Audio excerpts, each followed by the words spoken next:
Hello students, DCS college की online क्लासों में सभी स्टूडेंट्स का स्वागत है।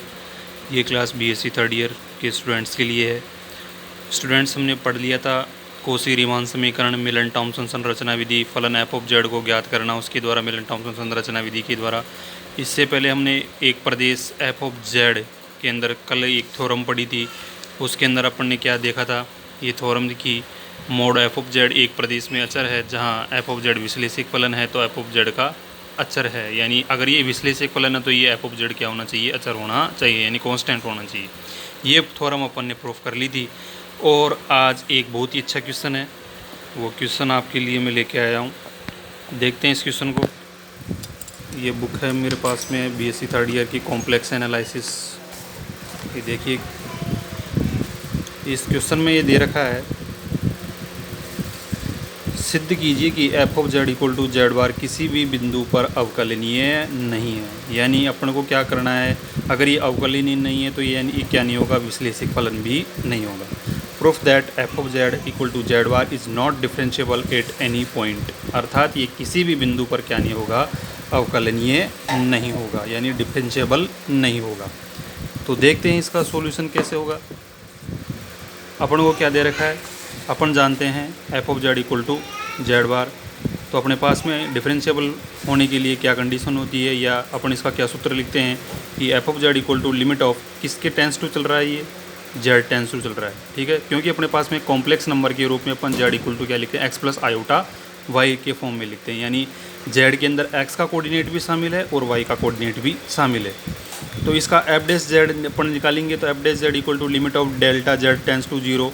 इस डिफरेंशिएबल फॉर्म के अंदर अपन इसको लिखेंगे f of z plus delta z minus f of z upon delta z लिखते हैं। समीकरण एक से अपन एफ ऑफ जेड की जगह क्या लिख देंगे, जेड बार लिख देंगे। तो अपने पास में क्या आ जाएगा, ये एफ ऑफ जेड, ये पूरा फंक्शन किसके रूप में है, जेड के रूप में है, तो ये इसके ऊपर भी बार आएगा कि नहीं आएगा। तो limit of delta z tends to zero, bar of z plus delta z minus का चिन्ह एफ ऑफ जेड की जगह z bar upon delta z by equation first. Limit of delta z, यहाँ से इसको अलग अलग कर लिया, z bar plus delta z minus का चिन्ह z bar upon delta z. Delta ये जेड बार से जेड बार कैंसिल आउट हो गया। तो अपने पास में क्या आ जाएगा, f of z equal to limit of delta z tends to z bar delta of z bar upon z. ये इक्वेशन सेकंड आ गई।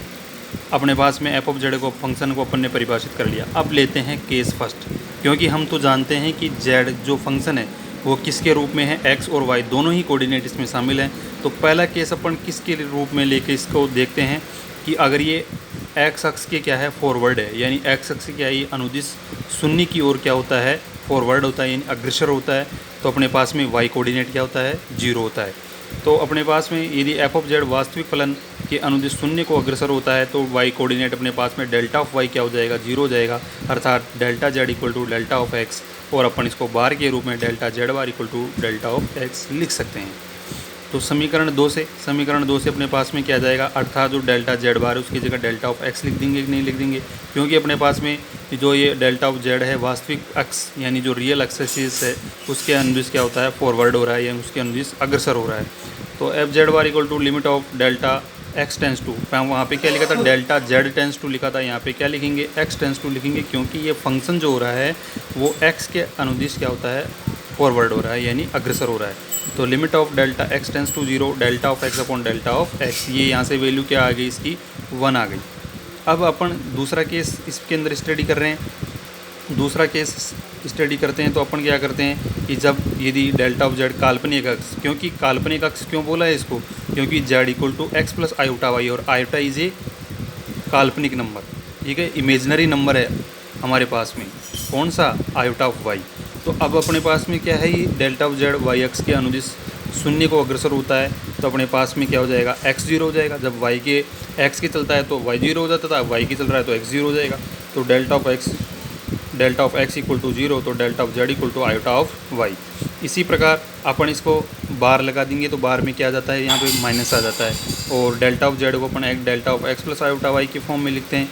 बार लगाते हैं अपने पास में, यहाँ पर फंक्शन के बीच में क्या आ जाता है, माइनस साइन आ जाता है। तो यहाँ पे delta of z bar equal to कितना आएगा, ये माइनस का चिन्ह iota of delta of y आ जाएगा, क्योंकि ये वाला कोऑर्डिनेट तो जीरो हो जाएगा, एक्स वाला तो जीरो हो गया इसके अंदर। तो अपने पास में क्या हो गया, ये अपने पास में ये समीकरण 2 से, समीकरण 2 कौन सा है अपने पास में, ये रहा समीकरण 2। समीकरण 2 से f dash equal to limit of delta z tends to 0। तो अपने पास में अभी इसको क्या लिख देंगे अपन, यहाँ से f dash z equal to limit of delta y tends to 0। अब वाई के टेंस टू चल रहा है, पहले एक्स टेंस टू चल रहा था, अब यहाँ लेगा वाई टेंस टू चलेगा।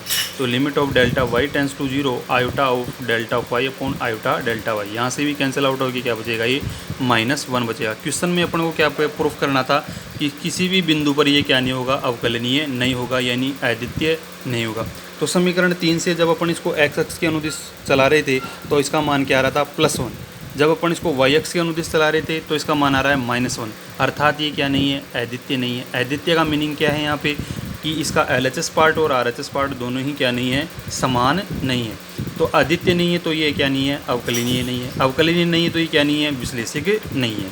तो समीकरण 3 और 4 से स्पष्ट है कि फलन f ऑफ z अद्वितीय नहीं है, यानी बराबर नहीं है। इसका LHS पार्ट और RHS पार्ट यानी इसका x अक्ष के अनुदिश और y अक्ष के अनुदिश दोनों ही मान क्या नहीं आ रहे, बराबर नहीं आ रहे हैं। अच्छा, फलन f of z equal to z bar किसी भी बिंदु पर क्या नहीं है, अवकलनीय नहीं है, यानी डिफरेंशिएबल नहीं है, यानी एनालिटिक नहीं है।